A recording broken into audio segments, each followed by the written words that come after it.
নমস্কাৰ আপোনালোক সকলোকে মোৰ ইউটিউব চেনেল আসাম এক্সাম কৰ্ণাৰলৈ স্বাগতম জনাইছো। ডিব্ৰুগড় ইউনিভাৰ্চিটিৰ যি পোষ্ট গ্ৰেজুৱেট এন্ট্ৰেন্স টেষ্ট আছিল 2025 বৰ্ষৰ তাৰ নটিফিকেশ্যন ইতিমধ্যে আউট হৈছে। এইবাৰ এক্সাম কেতিয়াবা অনলাইন আবেদন কেতিয়াৰ পৰা আৰম্ভ হ'ব ফিজ কিমান সকলো তথ্য আপোনালোকক জনাম, গতিকে প্ৰথমৰ পৰা শেষলৈকে ভিডিঅ'টো চাব বুলি আশা ৰাখিছো। এইখন 30 তাৰিখে আপোনালোকৰ পাব্লিছ হৈছে নটিফিকেশ্যনখন, গতিকে আপোনালোকে চাব পাৰে। 30 তাৰিখে আপোনালোকৰ ইয়াত নটিফিকেশ্যনখন আউট হৈছে। তাৰপৰা ইয়াত আপোনালোকৰ আগৰ যিখিনি নিয়ম আছিলে সেইখিনি আছে, ইতিমধ্যে মই ভিডিঅ' দিছিলো, তথাপি আপোনাক কৈ দিছো। এইখিনি এম এ যদি যিসকলে এম এ কৰিম বুলি ভাবিছে তেওঁলোকৰ মেজৰ অনাৰ্ছত 45 হ'ব লাগিব, আৰু 50% ছাবজেক্ট এইখিনি আপোনালোকৰ হ'ব লাগিব 45%, অৰ্থাৎ 45% জেনেৰেলৰ কাৰণে এটলিষ্ট 45, আৰু যিসকল SC ST থাকিব তেওঁলোকৰ কাৰণে 40% হ'লে হৈ যাব, অৰ্থাৎ 40 আৰু 45%। তেনেকে এম এছ চি ক্ষেত্ৰতো 45% লাগিব, মেজৰ বা অনাৰ্ছত 45% মাৰ্কছ হ'লেও হৈ যাব এন্ট্ৰেন্স এক্সাম দিবৰ কাৰণে, আৰু যিসকল SC ST থাকিব তেওঁলোকে 40% পালে হৈ যাব। তাৰপিছত আহিলে আপোনালোকৰ ইয়াত মাছ কম্বিনেশ্যন কৰিবলৈও 45% কৈছে। তাৰপিছত কৈছে bachelor degree with at least 50% marks in subject applied for admission in 40% marks aggregate in case of the candidate general program আৰু ইকুইভেলেণ্ট গেট পইণ্ট। গতিকে চাব এইকেইটা আপোনালোকে, ইয়াত মই এইখিনি কৈ নাথাকো আপোনালোকক, কাৰণ ইতিমধ্যে মই কৈছো এইবিলাক। মই দি দিছো আপোনালোকে ভিডিঅ'টো পজ কৰি চাই ল'ব। মাছ কমত একেই 45%, ওমেন ষ্টাডিটো একেই 45%, এপ্লাই সাইকোলজিৰ ক্ষেত্ৰতো একেই 45%। তাৰপিছত আহি গ'ল গেট পইণ্ট, গেট পইণ্ট থাকিলে 50% লাগিব, অৰ্থাৎ CBCS হ'লে আপোনালোকৰ 50% লাগিব, নৰ্মেল হ'লে 45%, 50% আপোনাৰ লাগিব জেনেৰেলৰ কাৰণে। তাৰপৰা MA কাৰণে এইখিনি 50% BA পাছ কৰিব লাগিব। মাষ্টাৰ কম্পিউটাৰ এপ্লিকেশ্যনৰ কাৰণেও আপোনালোকৰ ইয়াত 45% কৈছে। তাৰপিছত আহিলে আপোনালোকৰ 50% লাগিব 50% জেনেৰেল আৰু 45% আপোনালোকৰ SC ST কাৰণে। এইখিনি MT টিমৰ কাৰণে ইয়াত কৈছে candidate appearing 6 semester BA BSc BCom examination 2005 waiting for their result are eligible to appear due PGET, অৰ্থাৎ যিসকল ছাত্ৰ ছাত্ৰী 6 semester ৰিজাল্ট অহা নাই তেওঁলোকে এপিয়াৰ হ'ব পাৰিব, আৰু যিসকলে 2nd semester 4th semester back আছিলে তেওঁলোকেও এপিয়াৰ হ'ব পাৰিব, অৰ্থাৎ এই এক্সাম দিব পাৰিব।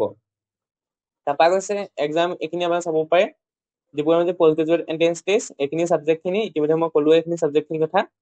তাৰপৰা আহিলে আপোনালোকৰ ইয়াত কি কৈছে আপোনাৰ চাব, এইটো চিলেকশ্যন ক্ৰাইটেৰিয়াটো 80% ৰিজাৰ্ভ থাকিব আপোনালোকৰ ডিব্ৰুগড় ইউনিভাৰ্চিটি কেণ্ডিডেটৰ কাৰণে, আৰু 20% থাকিব আদাৰ ইউনিভাৰ্চিটি, অৰ্থাৎ যিসকল ছাত্ৰ ছাত্ৰী ডিব্ৰুগড় ইউনিভাৰ্চিটি আণ্ডাৰ থকা কলেজবোৰত পঢ়িছে তেওঁলোকে যদি এন্ট্ৰেন্স এক্সামটো দিয়ে বা পাছ কৰে তেতিয়া তেওঁলোকৰ কাৰণে 80% চিট ৰিজাৰ্ভ থাকিব, আৰু বাকী 20% আদাৰ ইউনিভাৰ্চিটি, অৰ্থাৎ বেলেগ বাহিৰৰ ইউনিভাৰ্চিটি পঢ়োৱা ল'ৰা ছোৱালীসকলৰ কাৰণে থাকিব বা ষ্টুডেণ্টৰ কাৰণে থাকিব।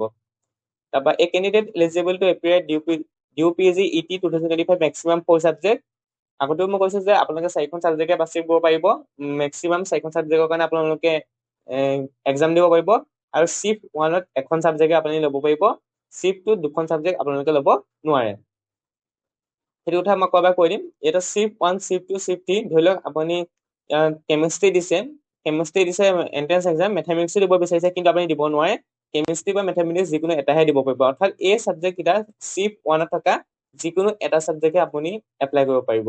ধৰি লওক আপুনি এডুকেশ্যন দিছে, তাৰপিছত আপুনি ইংলিছ দিব বিচাৰিছে বা হিষ্ট্ৰী দিব বিচাৰিছে কিন্তু নোৱাৰে, আপুনি যিকোনো এটা ছাবজেক্টে ল'ব পাৰিব, ইয়াত থকা যিকোনো এটা ছাবজেক্টে আপুনি এন্ট্ৰেন্স এক্সামৰ কাৰণে এপ্লাই কৰিব পাৰিব। কিন্তু ধৰি লওক আপুনি ইয়াৰ পৰা কেমিষ্ট্ৰিটো এটা বাছিলে, তাৰপৰা আপুনি শিফ্ট 2টো দিব বিচাৰে তেতিয়াহ'লে শিফ্ট 2ৰ পৰা আপুনি দিব পাৰিব, আৰু বোলে বায়'টেকনলজি দিব বিচাৰিছে তেতিয়াহ'লে আপুনি বায়'টেকনলজি দিব পাৰিব শিফ্ট 2ৰ পৰা। নহয় আপুনি আৰু এখন দিব বিচাৰিছে বোলে আপুনি লাইফ চায়েন্স দিব বিচাৰিছে তেতিয়াহ'লে আপুনি আৰু এখন ছাবজেক্ট দিব পাৰিব 3 নম্বৰ শিফ্টৰ পৰা, বোলে আৰু এখন ছাবজেক্ট বিচাৰিছে যেতিয়া বোলে নাম 3খন দ্বিতীয় 3খন আপুনি দিব পাৰিব।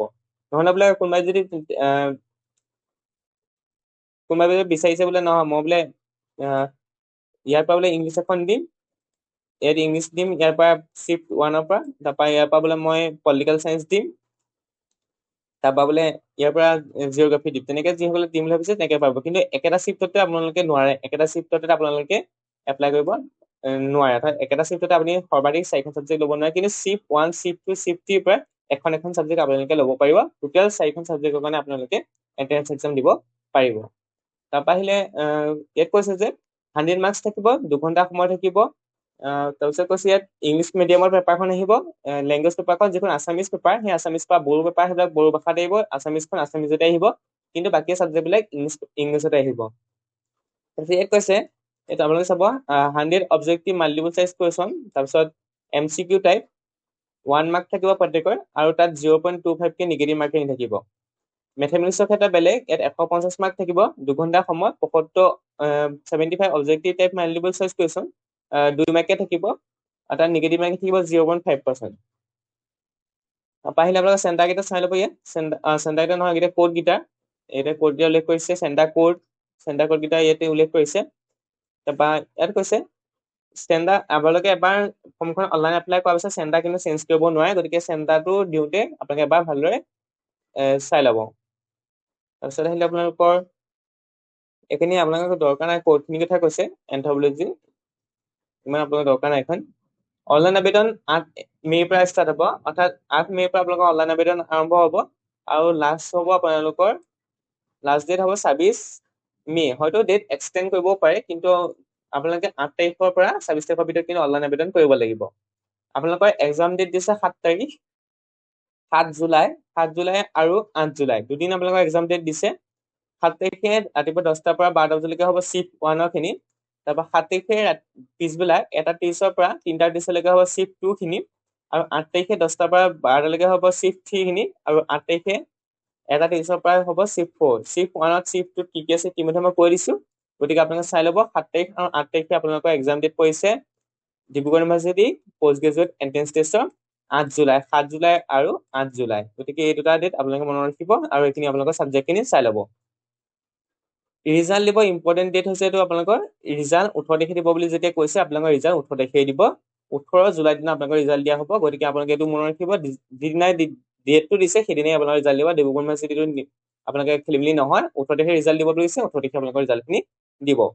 তাৰপিছত আহিলে আপোনালোকৰ অনলাইন আবেদন মই কৈছো 8 তাৰিখৰ পৰা 26 তাৰিখলৈকে। এতিয়া আপোনালোকৰ পেমেণ্টটো আপোনালোকক কৈ দিছো, পেমেণ্ট কিমান হ'ব। ইয়াত পেমেণ্ট কিমান লিখা আছে চাই দিছো, অনলাইন আবেদন কৰোতে 1000 টকা, অৰ্থাৎ যোৱা বছৰ 900 টকা আছিল নেকি, এইবোলে 1000 টকা হ'ল, 100 টকা আপোনালোকৰ বাঢ়ি গ'ল। আপোনালোকে 1000 টকা অনলাইন পেমেণ্ট কৰিব লাগিব যেতিয়া আপোনালোকে এপ্লিকেশ্যন ফৰ্মখন পূৰাব। গতিকে প্ৰত্যেকখন ছাবজেক্টৰ কাৰণে 1000 টকা, আপোনালোকে 3খন এপ্লাই কৰিলে 3000 টকা দিব লাগিব, 4খন এপ্লাই কৰিলে 4000 টকা দিব লাগিব। গতিকে এইটো আপোনালোকে চাই ল'ব, 1000 টকা প্ৰত্যেকখন ছাবজেক্টৰ কাৰণে। গতিকে এইখিনি হ'ল। তাৰপিছত এইখিনি কৈছে চিলেকশ্যন প্ৰচিডিউৰ ইতিমধ্যে কৈছে 80% ৰিজাৰ্ভ থাকিব। তাৰপিছত এইখিনি মেণ্ডেটৰী ফৰ এপিয়াৰিং হ'ব লাগিব, তেতিয়া হ'ব। আৰু এটা কথা এইখিনিতে কৈ থওঁ, যিসকল ছাত্ৰ ছাত্ৰীয়ে ডিব্ৰুগড় ইউনিভাৰ্চিটিৰ আণ্ডাৰ থকা কলেজবোৰতো এণ্ট্ৰেন্স এক্সামত মানে পঢ়িব বিচাৰিছে, পষ্ট গ্ৰেজুৱেট পঢ়িব বিচাৰিছে, এটা PhD পঢ়িব বিচাৰিছে, তেওঁলোকে কিন্তু Dibrugarh university post graduate entrance test দিব লাগিব। অৰ্থাৎ কোনোবাই ভাবিছে মই ডিব্ৰুগড় ইউনিভাৰ্চিটিৰ আণ্ডাৰ থকা যিবিলাক কলেজ আছে তাত কিছুমান পষ্ট অফাৰ কৰে ন, পষ্ট গ্ৰেজুৱেটৰ কাৰণে, মাষ্টাৰ ডিগ্ৰীৰ কাৰণে কিছুমান কলেজ আছে ন, এনেকুৱা কলেজবোৰ যদি আপুনি পঢ়িব বিচাৰে তেতিয়াহ'লে আপুনি Dibrugarh university post graduate entrance test দিব লাগিব। তাৰপিছত সেই কলেজবিলাকৰ যি ৱেবছাইট আছে, ৱেবছাইটত আপোনালোকে অনলাইন এপ্লাই কৰিব লাগিব যদি ডিব্ৰুগড় ইউনিভাৰ্চিটি পঢ়িবলৈ চিট নাপায়। তাৰপিছত ইয়াত কৈছে ৰিজাৰ্ভেশ্যন কেটেগৰী, যিসকলে ৰিজাৰ্ভেশ্যন কেটেগৰী ল'ব তেওঁলোকক কৈছে কি কৈছে এবাৰ চাই ল'ব আপোনালোকে। এইখিনি কৈছে son and daughter of the due employee, retired employees, sports, arts, culture, NCC, NSS, TN, extra community, local গাঁও পঞ্চায়ত, মৰাণ বটক কমিউনিটি, আৰু এইখিনি চাই ল'ব। ইয়াত কৈছে যদি এইখিনি আপোনালোকে ল'ব বিচাৰিছে, ৰিজাৰ্ভেশ্যন কেটেগৰী যদি ল'ব বিচাৰিছে, তেতিয়াহ'লে আপোনালোকে এপ্লিকেশ্যন ফৰ্মখনৰ লগতে যিখিনি ইয়াৰ ডকুমেণ্ট ধৰি লওক আপুনি NCC এপ্লাই কৰিছে, NCC ডকুমেণ্ট লৈ পেলাই আপোনালোকে Dibrugarh university office of deputy ৰেজিষ্ট্ৰাৰত গৈ পেলাই আপোনালোকে 20/6 অৰ্থাৎ 20 জুনৰ আগতে আপোনালোকে কি কৰিব লাগিব, ছাবমিট কৰিবগৈ লাগিব, ফৰ্মখন দিবগৈ লাগিব। যদি আপুনি এইবিলাক ল'ব বিচাৰিছে, এইবিলাক ৰিজাৰ্ভেশ্যন যদি ল'ব বিচাৰিছে, তেতিয়া আপুনি ফিজিকেলি গৈ পেলাই Dibrugarh university office of deputy registrar অফিচত গৈ আপোনালোকে 20 জুনৰ আগতে 5টা বজাৰ আগতে সেই অনলাইন ফৰ্মখন যিখন আপোনালোকে অনলাইন আবেদন কৰিব আৰু NCC এইবোৰ ডকুমেণ্টছবোৰ লৈ পেলাই আপোনালোকে ছাবমিট কৰিবগৈ লাগিব। তাৰপিছত কৈছে the candidate seeking admission under definable and economically weaker section category shall submit a document at the office of concerned teaching department and or center study before service along with the admission form দিব। অৰ্থাৎ আপোনালোকে যিসকল ছাত্ৰ ছাত্ৰীয়ে EWS আৰু define able কেটেগৰীৰ কাৰণে apply কৰিব, তেওঁলোকেও ছাবমিট কৰিবগৈ লাগিব সেই office of the teaching department বা তাতে আপোনালোকে এপ্লাই কৰিবগৈ লাগিব। গতিকে যিসকলে এইকেইটা ল'ম বুলি ভাবিছে আপোনালোকে এপ্লাই কৰিলে কিন্তু এই ডিব্ৰুগড় ইউনিভাৰ্চিটিৰ যি ৰেজিষ্টাৰ আছে, ৰেজিষ্টাৰ অফিচত আপোনালোকে ছাবমিট কৰিবগৈ লাগিব। এইখিনি হ'ল আপোনালোকৰ নটিচখন। গতিকে এইখিনি আছিলে আপোনাৰ নটিচখন। ইম্পৰ্টেণ্ট ডেটকেইটা ইতিমধ্যে ক'লোৱেই আৰু ইয়াত ক'বলগীয়া নাই। গতিকে অনলাইন আবেদন 8 তাৰিখৰ পৰা আৰম্ভ হ'ব। মই আপোনালোকক দেখুৱাই দিম কেনেকৈ অনলাইন আবেদন কৰিব। সেইটো ভিডিঅ' মই অতি শীঘ্ৰে যিদিনা 8 তাৰিখে হ'ব 8 তাৰিখৰ দিনা আপোনালোকক মই আপলোড কৰি দেখুৱাই দিম কেনেকৈ আপোনালোকে অনলাইন আবেদন কৰিব। গতিকে এইখিনি আছিলে তথ্যখিনি। যদি ভিডিঅ' চাই উপকৃত হ'ল লাইক কমেণ্ট শ্বেয়াৰ কৰিব লগতে চেনেলটো ছাবস্ক্ৰাইব কৰি দিব। Thank U.